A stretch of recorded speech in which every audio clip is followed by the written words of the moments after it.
Le problème, c'est que maintenant, quand on ne coche pas la bonne case, quand on s'appelle Ferrari sur un Grand Prix, on n'est pas finalement distancé par Red Bull et puis voilà. Non, il y a McLaren et Mercedes qui passent devant.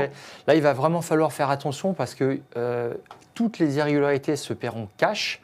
Moi, ce qui me surprend par rapport à ce que tu viens de dire, c'est qu'ils n'ont pas su corriger le tir entre la première et la deuxième journée. Ce que sait faire Red Bull régulièrement. Hein. Bon, alors, à part Monaco, vous avez dit c'est mort dès les premiers essais, point. Et puis Leclerc, il n'a pas tellement eu de chance. Il a déploré un manque de grippe.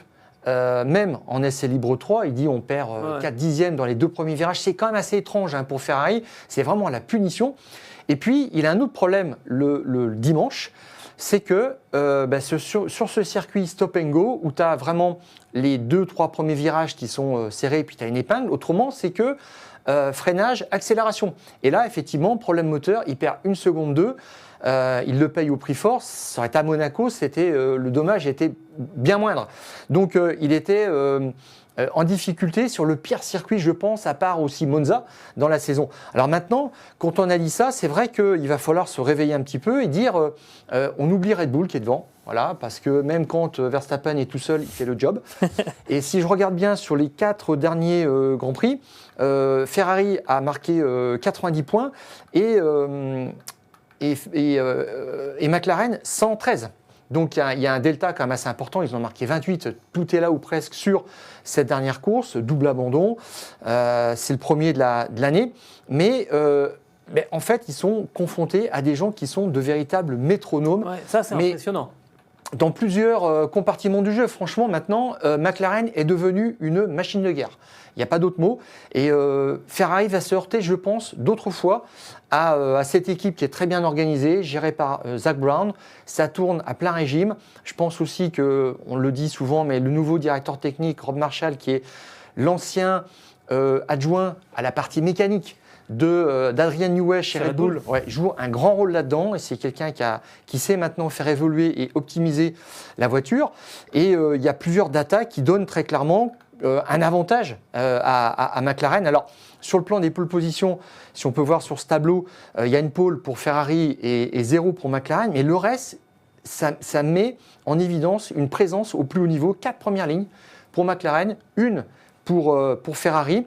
Les 2 voitures en Q3, chez McLaren, on a rempli à chaque fois le quota. 9 sur 9. 9 sur 9 contre 7 sur 9 pour Ferrari. Donc, c'est des petites différences que tu payes cash. En termes de victoire, ça donne 2-1 encore pour Ferrari. Pour les podiums aussi, il y a une certaine régularité. Les tours en tête. Et puis, là où tu vois que McLaren est une voiture qui est au point, il y a 0 abandon. C'est la seule équipe qui n'a déploré aucun abandon. Et ils ont couvert les tours de course, les 1084 tours. Alors, Ferrari n'est pas loin, mais ça veut quand même dire ce que ça veut dire à ce niveau-là. C'est impressionnant. La voiture est devenue quasiment infaillible. Alors, voiture infaillible, Stéphane, et puis des pilotes qui sont aussi plutôt pas mal, je pense, en début de course. Tu as une statistique que tu aimes bien sortir de ton chapeau, les gains et les pertes dans les premiers tours. On sait que ça dit souvent un petit peu le caractère d'un pilote, ou en tout cas la réussite, la confiance d'un pilote au volant de sa monoplace. Oui, alors sa capacité, en fait, tout simplement, à surveiller les gens qui sont autour de lui et à réussir ce moment fort, ce premier moment fort. Et je vois qu'effectivement, sur les premiers tours, le premier tour des 9 premiers Grands Prix, il y a un garçon comme Carlos Sainz qui a eu 4 pertes de place sur les 9 départs. Et Fred Vasseur évoque le cas de Carlos Sainz dimanche en disant il n'a pas fait un départ génial. C'est un euphémisme. Bon, et c'est pas que à Montréal. Et là-dessus, alors il part assez haut sur la grille, 4e, 5e régulièrement, 3e, mais c'est lui qui perd le plus de place par rapport à Leclerc, qui a 2 gains de position contre une perte. Simplement, ses gains, c'est une place à chaque fois, mais il est souvent très très haut sur la grille, même quasiment toujours, et il sert le jeu. Et là, quand on regarde, du côté de McLaren, Norris est à position constante, et il n'a qu'une seule perte sur les 9 premiers tours des Grands Prix, et Piastri, 0. Il perd jamais de place. Alors, voilà. Et il a un gain, c'est 3 positions, et il n'y a qu'un seul. D'où le côté poisson à sang-froid.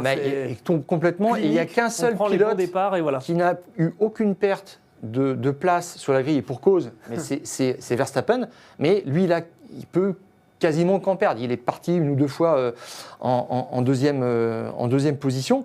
Ça veut vraiment dire que là aussi, le match est engagé. Et puis, si on regarde bien, nous, notre grille type, que je ressors un peu de temps en temps, je vous ai juste ressorti le top 6.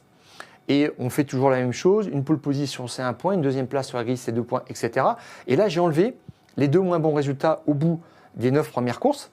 Et qu'est-ce qu'on constate? Verstappen en tête, effectivement, devant Leclerc, surveillé, talonné par Norris. 7 points pour Verstappen, 20 points pour Leclerc. Donc déjà, il y a un écart. Hein. Oui, on le sait bien que Verstappen, en ce moment, en qualification, il marche sur l'eau. Leclerc a 20 points. Norris, 3e, avec 24 points. Voilà, donc là, c'est rien.